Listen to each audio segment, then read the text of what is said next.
이제 남자랑 여자가 싸웠어요. 남자가 잘못했어요. 예. 그러면 한참 있다 이렇게 얘기합니다. 자기야 미안해. 그러면 뭐라고 얘기하죠? 뭐가 미안한데. 그렇죠. 뭐가 미안한지를 얘기를 해야 될 거 아니에요. 그렇죠. 사과문에 뭐가 미안한지가 안 들어있어요. 미안해. 미안해. 뭐가 미안한데. 그냥 미안해야. 그냥 몰라 미안해. 네, 내가 뭘 잘못했는지 앞으로 이런 거 말씀하시는 거죠? 맞습니다. 네. 내가 뭘 잘못했는지가 전혀 들어있지 않아요. 그 사과문에.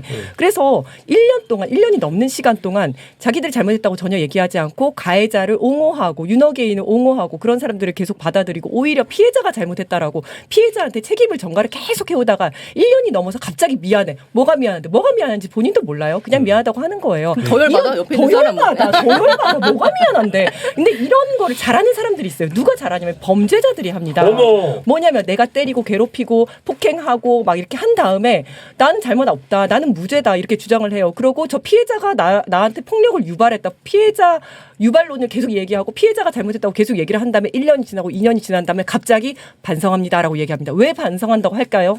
이거는 형량을 줄이기 위해서입니다.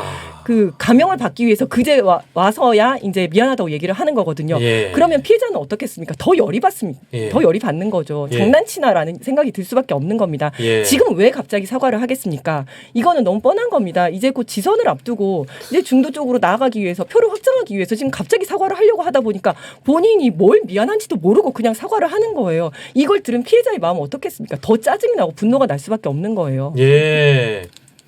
아니 민주당이 작년 12월 3일 날 국민의힘 사과 안 했다고 뭐라고 하지 않았습니까? 그래서 그 민주당이 말씀하시는 것을 좀 받아들여서 계엄에 대해서 진전된 입장을 내놨으면 그 순수성, 그 의도 자체까지 이렇게 폄하하는 것은 좀 정치 더 이상 안 맞다고 생각을 해요. 장동혁 대표가 12월 3일 날 그리고 1월 8일인가 내지 않았습니까? 그 한 달이라는 기간 동안 상당한 수기의 시간을 가진 거예요. 그 수기의 시간을 거쳤다면 그만큼 사과에 얼마나 큰 진심을 담으려고 노력했는지를 우리가 볼 수 있다고 생각합니다. 그런 면에서 윤석열 전 대통령과의 절연이 없었다. 그것은 비판할 수 있다고 생각을 합니다만 계엄에 대해서 국민들께 명확한 입장 그리고 송구하다라는 마음을 표현한 것 자체까지 우리가 비판하는 것은 아무리 상대당이지만 정치 더 이상 너무 안 맞는다. 그리고 왜 민주당이 그렇게 하겠느냐.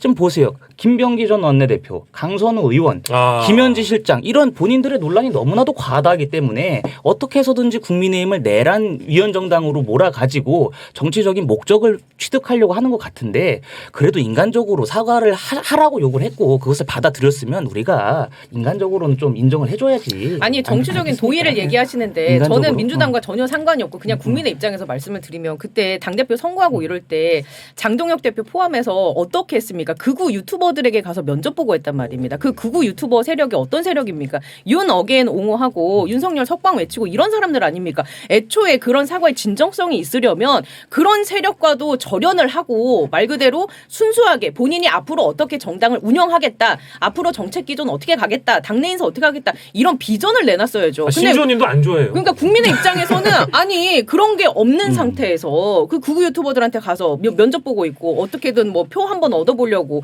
이렇게 알랑방구 끼고 있고 이런 것들이 저는 굉장히 좋게 보이지 않는다. 이거를 이제 정치적인 어떤 그 도의상 이거는 받아들여야 되지 않느냐라고 하면 그날 고생 그날 이후로 정말 많은 국민들이 뭐 자영업 하시는 분들도 그렇고 얼마나 많은 시기를 정말 어렵게 보냈습니까? 그런 분들에 대한 예의가 오히려 아니라고 생각하고 지금 이 시점에서 민주당의 이야기를 꺼내는 건 저는 전형적인 국민의힘의 물타기 수법이다라고 생각을 합니다. 네. 일단 계엄이라는 건요. 계엄이라는 그 행위 자체가 문제가 아니라 불법 계엄을 저지른 이 윤석열 대통령의 12.3 비상계엄이 문제가 되는 거예요. 그러니까 불법이라는 것이 입증이 안 된 상태에서 헌법재판소의 결론이 나오기 전까지는 사실은 누구도 그 불법성이나 위법성에 대해서 얘기할 수 없는 거였습니다. 왜냐하면 법치주의 국가이기 때문에. 그런데 위법성이 헌법재판소에서 인정이 됐기 때문에 그때부터는 이제 계엄에 대해서 저희가 미화할 필요도 감쌀 필요도 없는 거죠. 그래서 그 행위에 대한 사과를 했다라는 점에서 저는 크게 문제가 될 것 같지 않고요. 그리고 지금 그 사과 아까 그 민주적 절차 말씀을 주셨는데 네. 그 비대위원장은 어차피 당대표에 준하는 그런 기능을 할 수 있게 되어 있습니다. 그리고 김문수 후보 같은 경우에는요. 경선을 통해서 선출된 당의 대통령 후보였습니다. 이분들은 김문수 후보 같은 경우에는 민주적 절차에 의해서 탄생된 그런 인물이었기 때문에 당대표를 대신해서 사과할 권리가 있다라고 보고 그리고 극우 말씀하셨는데요. 극우라고 지금 치부받는 분들은 우리 당원들이 아닙니까? 그러니까 정치인 같은 경우에는요. 정치인끼리는 의견이 다툴 수 있습니다. 의견이 다를 수 있어요. 그런데 당원을 두고 저희가 극우라는 프레임을 들고 유튜버를 두고 극우라는 프레임을 들고 당원을 축출하고 당원을 내쫓자고 하는 건 잘못된 거예요. 정치인은요. 당원은 주권자이기 때문에 당원을 설득할 그런 설득할 수는 있어도 당원을 비난하거나 조롱하거나 극우라고 악마화하거나 그들을 내쫓자고 주장하는 건 맞지 않아요. 그러면 제가 얘기 드렸던 것에 대해서는 어떻게 생각하세요? 그러니까 그때 뭐 당대표 선거하고 할 때 극우 네. 유튜버들에게 가서 면접 보고 했던 행위는 적절하다고 생각을 하십니까? 요거는 제가 좀 말씀드릴게요. 극우 유튜버 고성국 TV 이런 데 나간 게 지금 문제라고 하시는 거잖아요. 김어준 해적방송 나가서 김어준이 절하는 거라고. 왜 해적방송 그럼 그 사람들은 잘못된 거 김어준 씨가 이제 아닙니까? 해적을 닮았다는 네. 말씀이신 것 같아요. 예. 아니 김어준의 뉴스공장이 우리가 정식 방송이 아니지 않습니까? 그리고 김어준의 뉴스공장 보면 굉장히 가짜 뉴스들이 많아요. 뭐가 있죠? 아니 대표적으로? 본인도 부정선거 주장했었고 김어준 씨가 그 계엄 선포 직후에 국회에 와가지고 체포조 있었다. 그 지금 하고 있잖아. 그 체포조가 있잖아요. 뭐 한동훈을 사살해라 그것을 본인이 들었다 이런 얘기를 직접 한 거 아닙니까? 자, 자꾸 근데 국회에 안 하는 제가 거예요. 미디어 3,000개 전공자로서 가라는, 얘기를 네. 해드리면 없는 가방이 있다고 그 그랬어요. 면접을 보러 온 자리랑은 완전히 다르죠. 김어준 공장장은 각자의 입장을 듣기 위해서 공론장의 한 영역으로 끌고 와서 발언의 기회를 주는 거고 아니죠. 극우 절하라고 했는데 유튜버는 어떻게 발언의 기회를 준 극우 겁니까? 유튜버의 경우에는 그 자리에 데리고 와서 우리가 하라는 대로 해라라는 그 식으로 아니죠. 얘기를 하잖아요. 전현희 최고위원, 이현주 최고위원, 그 당시에 갔던 게 이제 안규령 대변인 이런 지금 여권의 주요 인사들이 가서 김어준 씨의 구령에 맞춰서 절하니까 세 분이 절을 했어요. 이건 정상적입니까?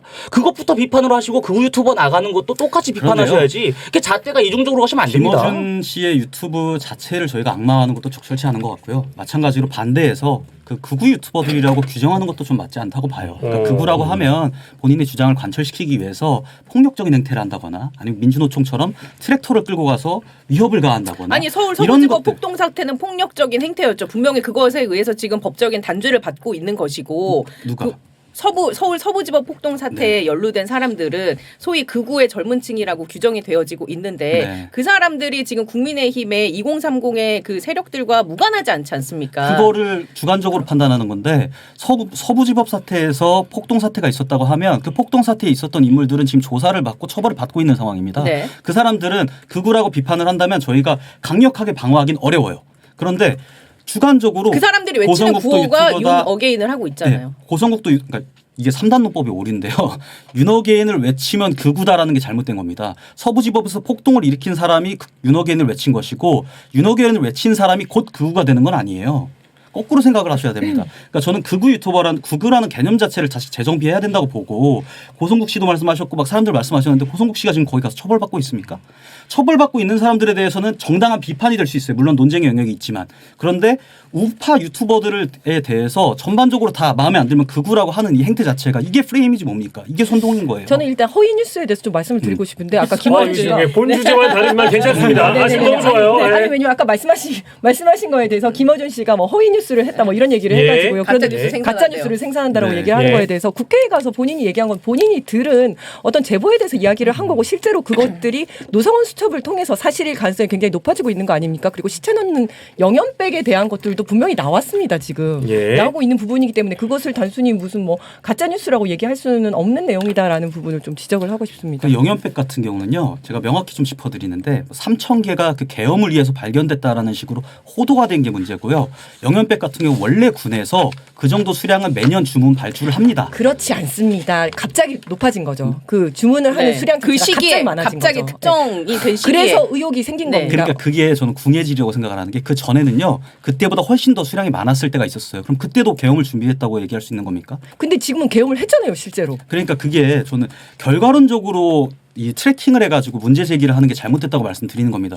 그 시기에 조금 그 수량 발주 수량이 올라간 거에 대해서 계엄을 위해서 시체 담는 가방을 준비했다고 주장하는 것이 저는 그 논리의 모순이 있다고 보는 것이고 왜냐하면 그 앞서서 영연백 그 주문 수량이 3,000개 저희 그 김어준 씨가 주장하는 제보에서 주장하는 그 수량보다 훨씬 많은 양을 주문했던 그 사례들이 많아요. 그때마다 다 왜 갑자기 이때만 높아요? 왜 갑자기 이때만 높아요?라고 주장을 한다면 그때 다 계엄 준비한 걸로도 또 얘기할 수 있는 겁니다. 그러니까 그때 당시에 조금 수량이 많아졌다고 해서 뭐 한 500개, 1,000개 수량 많아졌다고 해서 계엄을 준비했다라고 볼 수는 없는 거예요. 그런데요, 이제 뭔가를 하나 이야기를 할 때 한 가지 증거만을 가지고 한 가지 결과를 이야기하는 게 아니라 여러 가지 방증들이 있는 거 아니겠습니까? 정황 증거라는 것들이 있는 거고 계엄은 실제로 일어났고 그 전에 노상원 수첩도 있었고 실제로 체포조를 운영하라는 것도 있었고 체포해라 끌어내라 오늘 계속 나오고 있는 거 아닙니까? 그중에 영향백도 같이 등장을 한 거죠. 그렇다면 이것도 그중에 하나가 아니겠느냐라고 생각하는 것은 너무나 합리적인 의심이거든요. 그러면 우리가 이게 토론의 본질가 그렇죠. 아니니까. 그렇죠. 아, 좋아요. 아, 너무 좋아요. 그래서 김어준 씨의 유튜브든 예. 고성국 박사 유튜브든 모든 유튜버들은 공론의 장으로서 기능을 한다. 예. 서로 너무 과도한 비판을 하지 말자. 이렇게 하고 넘어가시죠.